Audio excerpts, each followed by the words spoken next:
نحمده ونصلي على رسوله الكريم اما بعد بسم اللہ الرحمن الرحیم السلام علیکم ورحمۃ اللہ وبرکاتہ۔ سورۃ الفاتحہ کی طاقت، سورۃ الفاتحہ پڑھنے کی فضیلتیں، سورۃ الفاتحہ پڑھنے کا بار بار کیوں کہا جاتا ہے؟ سورۃ الفاتحہ میں ایسا کیا راز پوشیدہ ہے کہ اس کو ام الکتاب کہا جاتا ہے؟ حضرت نظام الدین اولیاء رحمۃ اللہ علیہ فرماتے ہیں کہ میں نے شیخ بدر الدین غزنوی رحمۃ اللہ علیہ کی کتاب میں لکھا ہوا دیکھا ہے کہ حضرت معاذ بن جبل رضی اللہ تعالیٰ عنہ روایت فرماتے ہیں کہ نبی کریم صلی اللہ علیہ وسلم نے ارشاد فرمایا کہ جو شخص بدھ کے دن یعنی جس دن اللہ تعالیٰ نے تاریکی اور روشنی پیدا کی 2 رکعت نماز اس طرح ادا کرے کہ ہر رکعت میں 1 مرتبہ سورہ فاتحہ، 1 مرتبہ سورہ زلزال اور 3 مرتبہ سورہ اخلاص پڑھے تو اللہ تعالیٰ قیامت اور قبر کی تاریکی اس سے دور فرما دے گا اور 1 سال کی عبادت کا ثواب اس کے نامہ اعمال میں لکھا جائے گا اور سفید اعمال نامہ اس کے ہاتھ میں دیا جائے گا۔ محترم ناظرین، سورہ فاتحہ قرآن حکیم کی سب سے پہلی سورت ہے، چونکہ اس سورت سے قرآن حکیم کا افتتاح ہوتا ہے، اس لیے یہ سورہ فاتحہ کہلاتی ہے۔ اس کا پورا نام فاتحۃ الکتاب یعنی کتاب کا افتتاح کرنے والی سورت ہے۔ اس کا ایک نام ام القرآن ہے۔ اسے ام القرآن اس لیے کہتے ہیں کہ یہ سورت قرآن حکیم کے تمام مضامین کا نچوڑ ہے اور تمام روحانی عقائد کی بنیاد ہے۔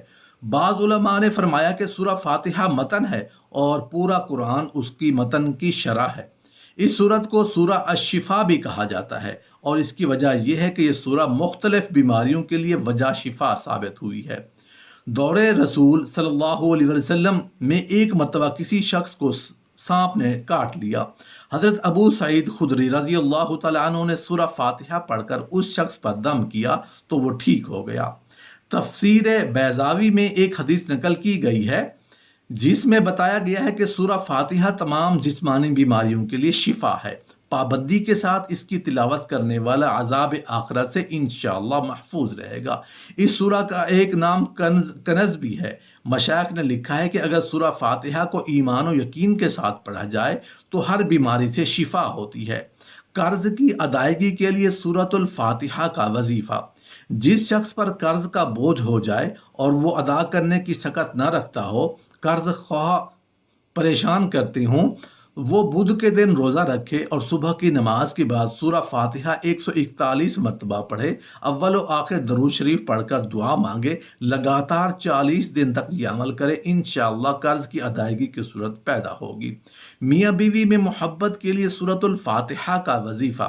اگر میاں بیوی کے مابین ناچاکی رہتی ہو، آپس میں سلوک و محبت نہ ہو، ہر وقت جھگڑے رہتے ہوں تو باوضو حالت میں اول و آخر 3 مرتبہ درود شریف پڑھیں، درمیان میں 60 مرتبہ سورہ فاتحہ پڑھیں، پھر 40 مرتبہ سورہ فاتحہ اس طرح پڑھیں کہ جب آیت مبارکہ اہدنا الصراط المستقیم پر پہنچے تو اس آیت مبارکہ کو 40 بار تکرار کریں اور پھر سورہ مکمل کریں۔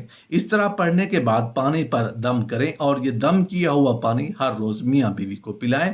انشاءاللہ تعالی تھوڑے ہی دنوں میں میاں بیوی کے ناچاکی پیار و محبت میں بدل جائے گی، دونوں کے مابین سلوک و اتفاق کی فضا قائم ہو جائے گی۔ فالج سے بچنے کے لیے سورۃ الفاتحہ کا وظیفہ۔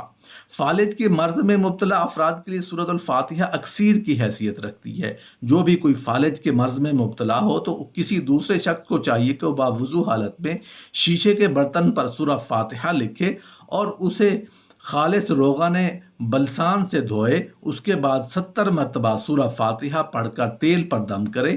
یہ دم کیا ہوا تیل کسی شیشی وغیرہ میں ڈال کر محفوظ کرے، ہر روز اس تیل کی مالش کرے، انشاءاللہ تعالی چند دنوں میں ہی افاقہ ہوگا اور شفا کاملہ نصیب ہوگی۔ نصف سر درد سے بچنے کے لیے سورۃ الفاتحہ کا وظیفہ۔ اگر کسی کو نصف سر میں شدید درد ہو اور کسی طرح آرام نہ ہوتا ہو تو دوسرا شخص باوضو حالت میں انگوٹھے اور درمیان والی انگلی میں اس کن پٹیوں کو زور سے دباتے ہوئے سورہ فاتحہ پڑھنا شروع کرے اور پڑھتے ہوئے آہستہ آہستہ دونوں انگلیوں کو ماتھے کے درمیان پیشانی پر ملا دے اور سورہ فاتحہ ختم کرے۔ یہ عمل 3 مرتبہ کرے اور 3 دن تک بلا ناغہ کرے، انشاءاللہ تعالی سورہ فاتحہ کی برکت سے درد کو آرام آ جائے گا۔ جلدی شادی اور رشتہ کے لیے سورۃ الفاتحہ کا وظیفہ۔ اگر کسی لڑکی یا لڑکے کی شادی نہ ہوتی ہو، منگنی ہو کر ٹوٹ جاتی ہو، یا سرے سے کوئی رشتہ ہی نہ آتا ہو، یا اگر رشتہ آتا ہو تو کوئی بھی بات طے نہ ہوتی ہو، رشتہ والے ناپسند کر کے چلے جاتے ہیں، تو ایسی صورت میں بھی سورۃ فاتحہ کی تلاوت اس مشکل سے نجات دلاتی ہے۔ اللہ تعالیٰ مدد فرماتا ہے اور سورہ فاتحہ کی برکت سے دلی مراد جلد ہی پوری ہو جاتی ہے۔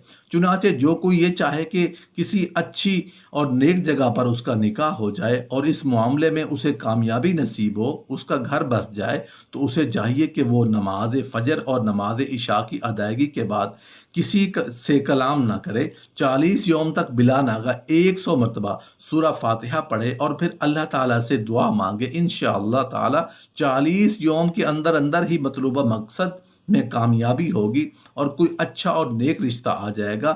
اگر بالفرض 40 یوم تک جاری رکھیں، بفضل باری تعالیٰ مقصد میں کامیابی ہوگی اور جلد ہی کسی اچھی جگہ نکاح ہو جائے گا اور اچھے طریقے سے شادی کا مرحلہ کامیابی کی طرف طے پا جائے گا۔